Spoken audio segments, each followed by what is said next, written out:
Very respectable. Denard Span wasn't ready. He looked up and Cliff Lee was already in his motion. He almost hit him. Watch this. He wasn't even looking. This is interesting. He's got his head down. Lee tries to quick pitch him and throws the ball. Denard Span staring at the pitcher. And the guy who saw that was the second base umpire, Sean Barber.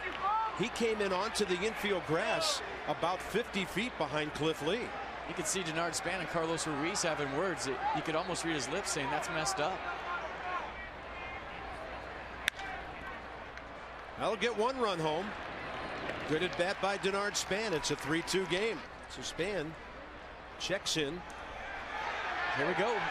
Now Denard Span on his way back to the dugout. Still having words with Cliff Lee. The dugout's empty. The bullpens will be coming down shortly. And the bullpen guys have to come down the same steps. Well, you kind of had a feeling when you saw Denard Span running across the infield there might be words exchanged.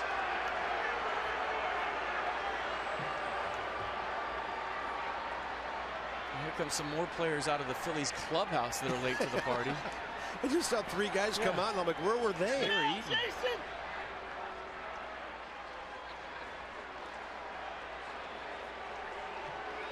But this is interesting because of the configuration of the bullpens out in center field.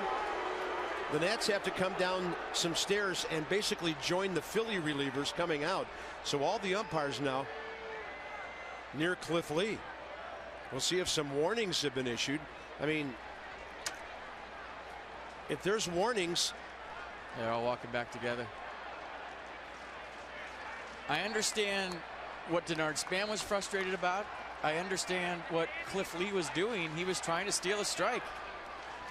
And Denard Span objected to it.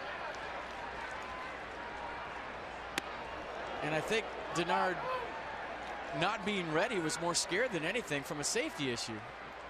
And you see the reaction from Span. And here's Span going back to the dugout. I don't think Denard turned his head and said anything. I think Lee said something to Span. You can see Denard didn't say anything, and it was over with, and Cliff Lee trying to plead his case.